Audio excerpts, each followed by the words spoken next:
सुम्बुल के पापा क्या वीकेंड का वार का हिस्सा बने। टीना और शालीन के पेरेंट्स भी आए थे और अब पापा ने क्या ये बता दिया कि आखिरकार वीकेंड का वार में क्या क्या हुआ। सुम्बुल के पापा ने एक पोस्ट शेयर किया है। हालांकि कल मैंने उनके कुछ इंटरव्यूज देखे और उस इंटरव्यू में वो जिस तरीके से इमोशनल हो रहे थे, परेशान थे, यकीन मानिए मैंने प्रीमियर नाइट के दिन जब पापा को देखा था सुम्बुल के, तो एक फायर दिख रही थी उनमें, एक प्राउड दिख रहा था। अभी जब मैंने उनके कल इंटरव्यू देखे और बीच में हम लोगों ने भी उनका इंटरव्यू किया था, तो काफ़ी ज़्यादा परेशान दिखे। मुझे समझ में आया कि एक 19 साल के पिता हैं, उनके मन पर क्या क्या बीत रही होगी जब वो घर के अंदर देखते होंगे कि उनकी बेटी पर क्या क्या जो है उंगलियां उठाई जाती हैं। खैर वो भी गए थे, उन्होंने भी जो कन्फेशन रूम में जाकर बातें की थी उनमें से भी कई बातें कुछ ऐसी थी जो उन्हें नहीं बोलनी चाहिए और उसके लिए उन्होंने माफ़ी भी मांगी।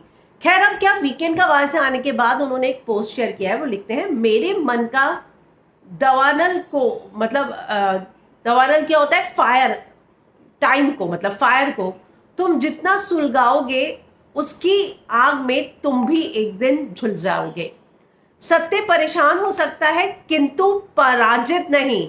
पराजित उन्होंने बोल्ड में लिखा है, यानी कि सत्य परेशान हो सकता है। बहुत ही फेमस पंक्ति है ये कि सत्य जो है परेशान हो सकता है लेकिन वो पराजित नहीं हो सकता, हार नहीं मान सकता। जैसे कि हम कहते हैं ना कि सत्य को किसी प्रमाण की जरूरत नहीं, यानी कि सच को किसी प्रूफ की जरूरत नहीं होती, वैसे सच कभी पराजित हो ही नहीं सकता। जिस दिन घूमेगा नीति का ये चक्र, नियति का चक्र, जिस दिन घूमेगा नियति का चक्र, फल कर्मा का तुम भी पाओगे।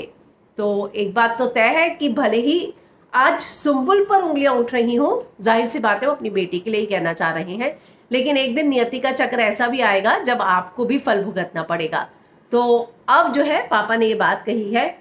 मुझे हाल फिलहाल में ऐसा लगता है कि उनके पापा वाकई में बहुत परेशान हैं और अपनी बेटी को लेकर काफ़ी ज़्यादा चिंता में हैं। कल उन्होंने फैन से ये भी कहा कि मैं कहूँगा कि आप सच में उससे प्यार करती हो तो वोट ना दो, उसे इस बार घर से बाहर आने दो।